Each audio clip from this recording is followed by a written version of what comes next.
সবাইকে স্বাগত জানাই। আশা করি সবাই ভালো আছেন, আমিও ভালো আছি। আজ আমি বানাবো কলা গাছ দিয়ে খাসির চর্বি। আমি কলা গাছ নিয়েছি একটা আস্ত, আর খাসির চর্বি নিয়েছি। কেটে নেব এটাকে।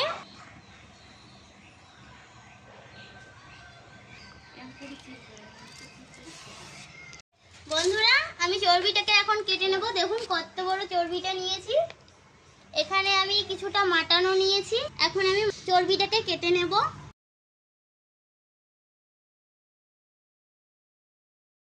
মাটনটা আমার কেটে নেওয়া হয়ে গেছে। এখন আমি ধুয়ে রান্না বসাবো। আমার কাটা প্রায় হয়ে গেছে। কাটা এইটুকু কাটলে হয়ে যাবে। অনেকটা সময় লাগলো এটা কাটতে। কেটে আমি কিন্তু একটু লবণ দিয়ে এটাকে একটু চেপে চেপে নেব, জলটা বের করে নেব। এখন আমি লবণ দিয়ে দেব, দিয়ে একটু মেখে নেব। এভাবে চেপে চেপে জলটাকে বের করে নিতে হবে। দেব এখন আমি তেজপাতা, দিয়ে দেব পেঁয়াজ কুচি,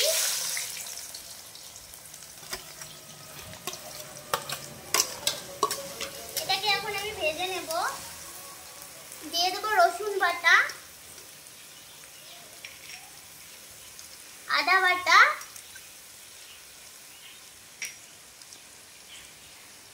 লঙ্কা কুচি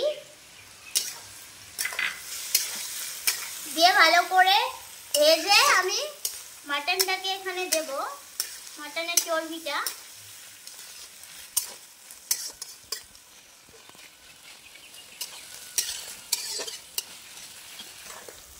বন্ধুরা, পেঁয়াজটা কিন্তু ভাজা হয়ে গেছে। এখন আমি মাটনটাকে এখানে দিয়ে দেব।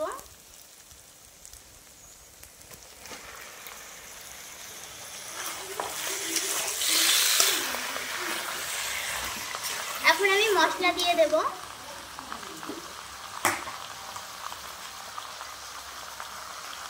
লবণ স্বাদ মতো, লঙ্কা গুঁড়ো, জিরে গুঁড়ো, হলুদ গুঁড়ো, ধনে গুঁড়ো দিয়ে এখন আমি কষিয়ে নেব ভালো করে।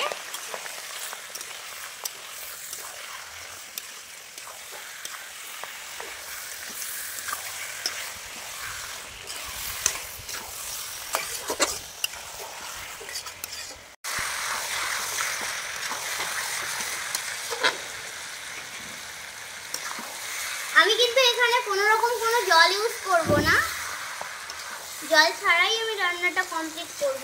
কারণ কলা গাছে অনেক জল বেরোবে দিলে। এটাকে আগে ভালো করে কষিয়ে নিতে হবে, অনবরত নাড়াচাড়া করে।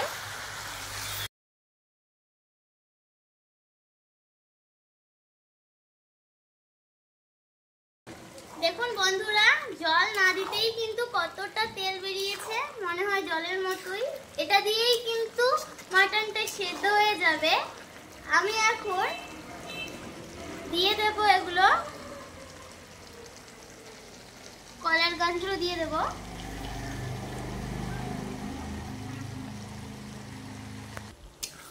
বন্ধুরা, রান্নাটা কিন্তু হয়ে গেছে। দেখুন কি সুন্দর সেদ্ধ হয়ে গেছে সবকিছু। এটা কিন্তু কষানোই খায়। তো আমি এখন এখানে গরম মশলা দিয়ে নামিয়ে নেব। দিয়ে দেব এখন গরম মশলা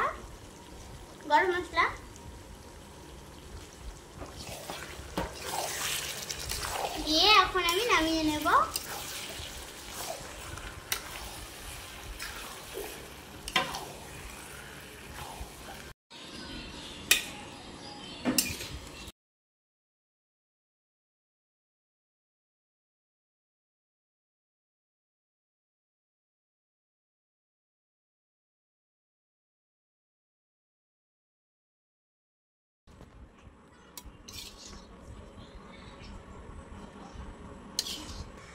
বন্ধুরা, দেখুন কি সুন্দর হয়েছে।